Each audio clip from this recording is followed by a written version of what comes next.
প্রিয় ভাই, সব নবী রাসূলগণ তারা এই পৃথিবীতে আল্লাহর দেওয়া জীবন বিধান নিয়ে এসেছিলেন।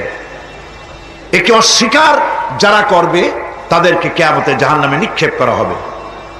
প্রতি মুহূর্তে আল্লাহর রহমতের উপরে বেঁচে থেকে যারা আল্লাহ পাকের কৃতজ্ঞতা স্বীকার করবে না তাদেরকেও জাহান্নামে যেতে হবে। কোরআনে কারিমে আল্লাহ পাক বলেছেন, লা ইন শাকারতুম লা আযীদান্নাকুম ওয়া লা ইন কাফারতুম ইন্না আযাবি লাশাদীদ। আমার নিয়ামতের কৃতজ্ঞতা যারা স্বীকার করবে, আমার নিয়ামতের শুকর যারা আদায় করবে, আমি তাদের নিয়ামতকে বাড়ায় দেব। আর যারা অস্বীকার করবে, শুকর আদায় করবে না, তাদের জন্য শাস্তি দেওয়া হবে। এই জন্য আল্লাহ পাকের নিয়ামতের শুকরিয়া আদায় করতে হবে।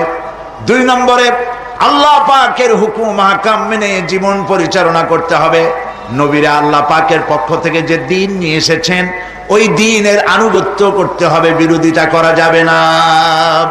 যারা ইসলামী আন্দোলনের বিরোধিতা করবে, আল্লাহর দ্বীন প্রতিষ্ঠার পথে যারাই বিরোধিতা করবে, জায়গা হবে কোথায়? জাহান্নাম।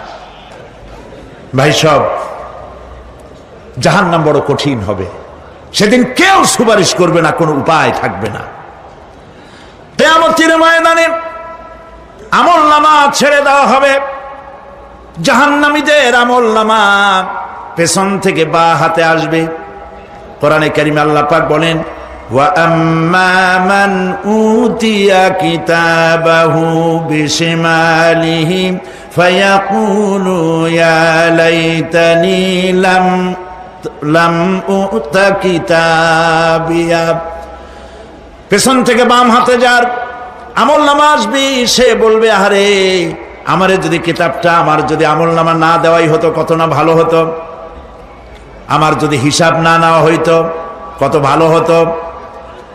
ওয়ালান আদরি মা হিসাবিয়া ইয়া লাইতাহা কানাতিল কাদিয়া। আমার হিসাব যদি আমি আদৌ না জানতাম তাহলে কতই না ভালো হতো। হায়, আমার মৃত্যু যদি দুনিয়ায় শেষ হয়ে যেত, আর যদি এই ময়দানে ওঠা না লাগতো।